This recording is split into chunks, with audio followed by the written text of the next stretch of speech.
नमस्कार, आप देख रहे हैं बियॉन्ड बॉर्डर्स और मैं हूं अनुज।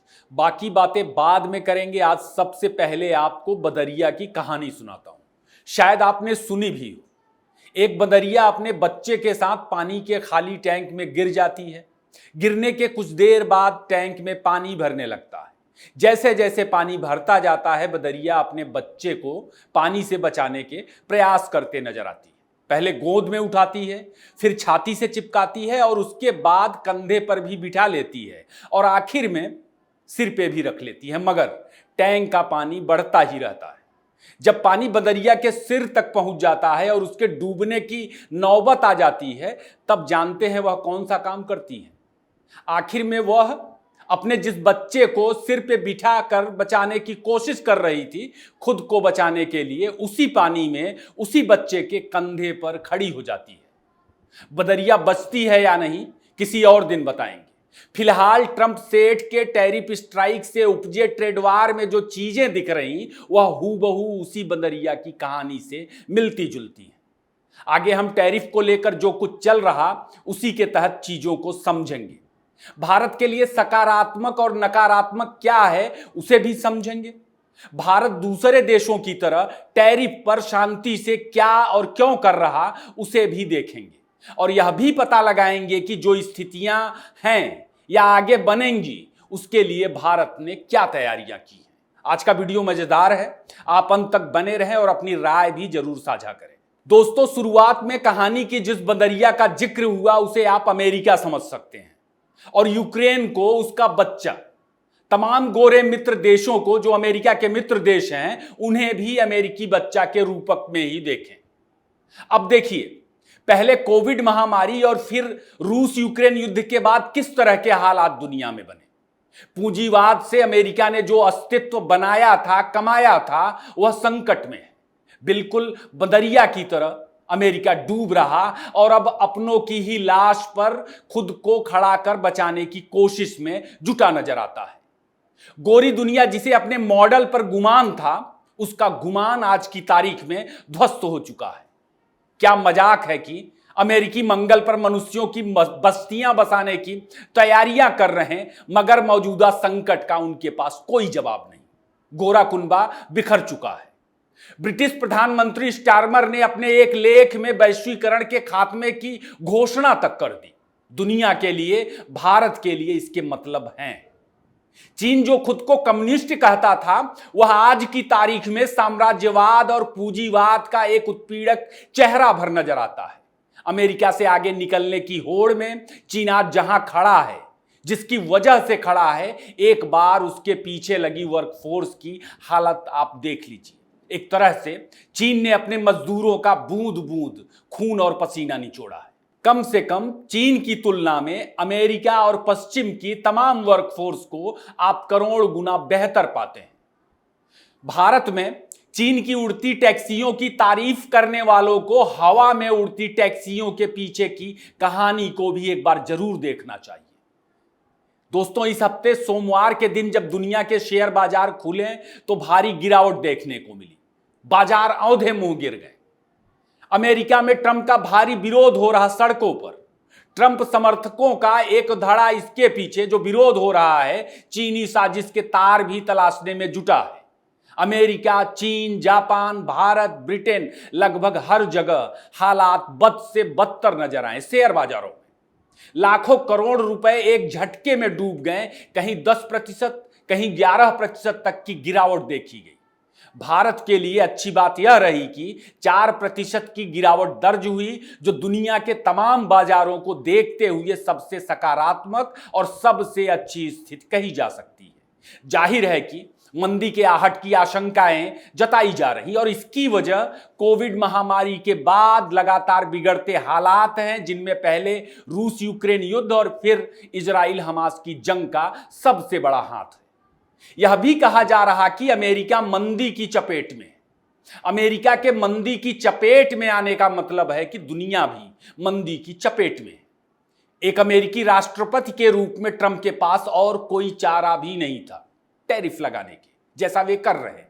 दुनिया की अर्थव्यवस्था का जो मॉडल है और जो गोरी पूंजीवादी नीति रही है, अमेरिका या ट्रंप की जगह कोई भी होता, कोई और होता तो शायद वह यही कर रहा होता जो ट्रंप कर रहे हैं। ट्रंप के पास इस वक्त कोई विकल्प नहीं है। वैसे पारस्परिक टैरिफ के मामले में ट्रंप सेठ ने कुछ अलग नहीं किया। ट्रंप अमेरिका के अनुभव का ही प्रयोग करते हुए संरक्षणवाद की दिशा में बढ़ रहे हैं। दोस्तों, असल में इस तरह का संरक्षणवाद अमेरिका के पहले वित्त मंत्री एलेक्जेंडर की रणनीति थी। तब टैरिफ के जरिए अमेरिका को खूब धन मिला और अमेरिका आर्थिक रूप से वैसा ही महान बना जैसा फिलहाल ट्रंप सेठ उसे बनाना चाहते हैं। अब अमेरिका के इसी संरक्षणवाद के बाद जो हालात बने या बन रहे हैं, उसमें ब्रिटिश प्रधानमंत्री स्टारमर ने ग्लोबलाइजेशन के खात्मे की घोषणा कर दी। आप लोगों ने शुरू किया, आप लोग ही खत्म कर रहे हैं। आपको याद ही होगा कि जैसे अभी रूस यूक्रेन युद्ध की वजह से हालात खराब हुए हैं, दुनिया भर में 90 के दशक में खाड़ी युद्ध और रूस के विघटन ने भी दुनिया के तमाम देशों की हालत बद से बदतर की थी। खासकर तब तीसरी दुनिया में भारत जैसे देशों की हालत कितनी खराब हो गई थी, याद ही होगा कि भारत को अपना सोना तक गिरवी रखना पड़ गया था। दुनिया की खराब हालत का जिम्मेदार वही गोरे थे जिन्होंने वैश्वीकरण यानी ग्लोबलाइजेशन की शुरुआत की थी। इसकी जरूरत अमेरिका और उसके गोरे देशों को थी जो उसके मित्र थे। बावजूद दुनिया भर के देश इसका हिस्सा बने थे बाद में, और इसके तहत तमाम कारोबारी समझौते हुए और निश्चित ही वैश्विक कारोबार ने तीसरी दुनिया को बहुत फायदा पहुंचाया। ट्रंप के पारस्परिक टैरिफ से बहुत नाराज दिख रहे स्टारमर अब उसी ग्लोबलाइजेशन के अंत की घोषणा कर रहे हैं। ग्लोबलाइजेशन एक घोषणा भर से खत्म होने वाली चीज नहीं, बावजूद कि ऐसा होता है तो आत्मनिर्भरता की दिशा में दुनिया भर में चीजें बदलती नजर आ सकती हैं। शुक्र है कि भारत पिछले कई दशक से आत्मनिर्भरता की दिशा में काम कर रहा और मोदी सरकार का यह एक बहुत बड़ा एजेंडा भी है। लेकिन इसका मतलब यह भी नहीं है दोस्तों कि अमेरिका चीन के बीच ट्रेड वार के दायरे में जो कुछ भी हो रहा, ऐसा नहीं है कि भारत या कोई तीसरा देश उससे बचा रह पाएगा। उसका कुछ ना कुछ तो असर पड़ेगा ही। लेकिन जिस तरह से भारतीय विपक्ष कुछ देशों की बर्बादी का उदाहरण पेश करते हुए भारत की भी बर्बादी की घोषणाएं करता दिख रहा है, वैसा तो बिल्कुल भी नहीं होगा। खाड़ी युद्ध भारत को कभी ना भूलने वाला सबक देकर गया है। बेशक भारत अमेरिका को एक्सपोर्ट ज्यादा करता है और उसकी तुलना में इंपोर्ट उसका बहुत कम है, लेकिन ऐसे देशों की सूची में भी भारत का नंबर बहुत नीचे है। भारत का व्यापार घाटा करीब $45 बिलियन के आसपास में है, जो अमेरिका के साथ है। कहने का मतलब यह है कि चीन जैसे दूसरे देशों के साथ अमेरिका का जो व्यापार घाटा है, भारत उसमें बहुत बहुत नीचे आता है। चीन के साथ अमेरिका का व्यापार घाटा करीब $295 बिलियन से ज्यादा का है। और सिर्फ अमेरिका ही नहीं, चीन जिन भी देशों से कारोबार करता है वहां भी लगभग ऐसे ही हालात हैं। इसकी वजह सिर्फ यह है कि चीन दुनिया के देशों को बेचता ज्यादा है और खरीदता कम है। निश्चित ही 26% अमेरिकी टैरिफ की वजह से अमेरिका में भारत का एक्सपोर्ट कम होगा या उसका असर पड़ेगा, लेकिन इसका मतलब है कि भारत की मांग कम हो जाएगी। इसका सीधा असर भारत की बचत पर पड़ेगा और इसका मतलब यह भी है कि कहीं ना कहीं भारत की अर्थव्यवस्था में गिरावट भी आ सकती है। लेकिन यह घबराने वाली बात नहीं, क्योंकि भारत एक अलग तरह की अर्थव्यवस्था है। यह सिर्फ शेयर बाजार में उतार चढ़ाव और आंकड़ेबाजी भर का खेल नहीं। और यह भी समझिए कि अमेरिका के साथ पारस्परिक टैरिफ का असर भारत के कुछ विशेष क्षेत्रों पर पड़ने वाला है। ऐसा नहीं है कि भारत के सभी क्षेत्र उससे प्रभावित हो जाएंगे। उदाहरण के लिए, भारत का हीरा दुनिया में सबसे ज्यादा कहीं एक्सपोर्ट होता है तो वह अमेरिका है। जाहिर है इस इंडस्ट्री पर सबसे बड़ा असर दिख सकता है, लेकिन ऐसे विशेष क्षेत्रों को भी बचाने के लिए भारत अमेरिका के साथ द्विपक्षीय व्यापारिक समझौते की दिशा में लगातार प्रयास कर रहा और उसकी दूसरी तैयारियां भी पर्याप्त नजर आती हैं। बाकी अमेरिका चीन के ट्रेड वार में भी भारत को कई क्षेत्रों में लाभ मिलने की संभावना है। कैसे, इसे समझते हैं। द इकोनॉमिक टाइम्स ने हाल ही में बताया कि चीन के सामानों पर ज्यादा टैरिफ की वजह से अमेरिकी खरीदार वैकल्पिक आपूर्तिकर्ताओं की तलाश में हैं। इससे भारतीय निर्यातकों को अपने उत्पादों जैसे electronics, auto parts, mobile phone, pharmaceutical, रसायन और परिधान मतलब कपड़ों के एक्सपोर्ट बढ़ाने का अवसर मिल सकता है। फाइनेंशियल एक्सप्रेस का भी आकलन है कि भारत पर लागू अमेरिकी टैरिफ दरें चीन और वियतनाम जैसे प्रतिस्पर्धियों की तुलना में बहुत कम है, जिससे भारतीय उत्पाद अमेरिकी बाजार में बेहतर ढंग से कंपीट कर सकते हैं, यानी वहां अपनी जगह बना सकते हैं। वॉल स्ट्रीट जर्नल ने तो अपनी रिपोर्ट्स में यह भी बताया है कि अमेरिका चीन के बीच टैरिफ वार की वजह से उत्पादन का स्थानांतरण हो सकता है। बड़ी मल्टीनेशनल कंपनियां जैसे एप्पल चीन में बढ़ती उत्पादन लागत और टैरिफ से बचने के लिए भारत में उत्पादन बढ़ाने पर विचार कर रही हैं। कई और कंपनियां वहां से निकलकर भारत आना चाहती हैं। अमेरिका चीन के ट्रेड वार में इसके अलावा कोई गुंजाइश भी नहीं कारोबारियों के पास। इससे भारत में निवेश और रोजगार के अवसर बढ़ सकते हैं। वियतनाम की भी नजरें इस पर हैं दोस्तों। वियतनाम पे अमेरिका ने भारत से बहुत ज्यादा टैरिफ लगाया, लेकिन अब वह अमेरिका के साथ इसे जीरो करने की दिशा में बातचीत कर रहा है। ऐसा इसलिए क्योंकि वियतनाम की अर्थव्यवस्था अमेरिकी एक्सपोर्ट पर टिकी हुई है। दूसरी ओर विदेश मंत्री एस जयशंकर लगातार अमेरिका के साथ बातचीत कर रहे हैं। अभी एक दिन पहले ही उन्होंने मार्को रूबियो से मुलाकात की है। अमेरिका के साथ द्विपक्षीय व्यापार समझौते के जरिए भारत अपने एक्सपोर्ट पर टैरिफ दरों को और कम करवाने का प्रयास कर रहा। ऐसा हुआ तो अमेरिकी बाजार में भारतीय उत्पादों की पहुंच और भी आसान हो जाएगी। ऐसे द्विपक्षीय समझौते की उम्मीद इसलिए भी की जा सकती है क्योंकि भारत ने घबराहट या बौखलाहट में दूसरे देशों की तरह प्रतिक्रियाएं नहीं दी। कनाडा, फ्रांस जैसे देश टैरिफ का जवाब टैरिफ से दे रहे।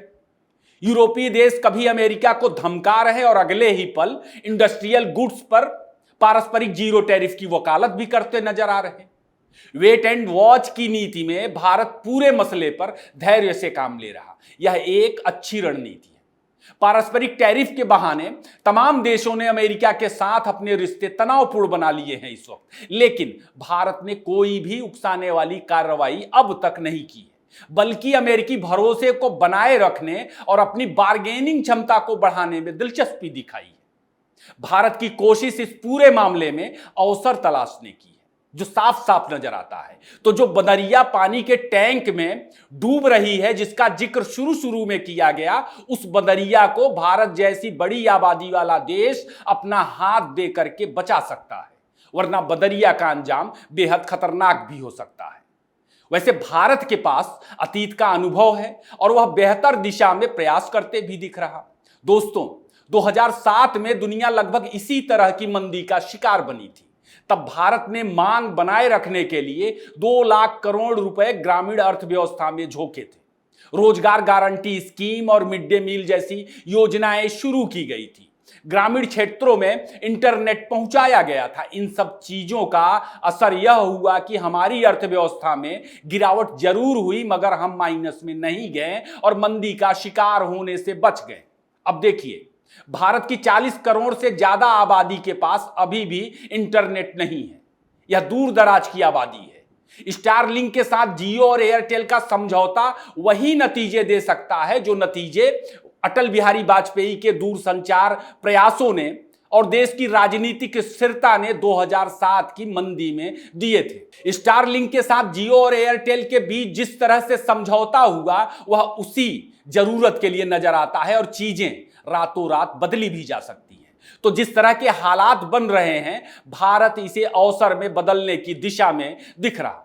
अगर स्थिति ज्यादा अराजक बने तो भारत का प्रयास मांग बनाए रखना हो, ताकि बहुत निचले स्तर पर महंगाई और बेकारी को काबू किया जा सके। ऐसी परिस्थिति से निपटने के लिए ग्रामीण अर्थव्यवस्था में पिछले कई महीनों से सरकार की तरफ से लगातार पैसे झोंके जा रहे हैं। नई योजनाएं शुरू की जा रही, जिनमें सांस्कृतिक अभियान भी शामिल है।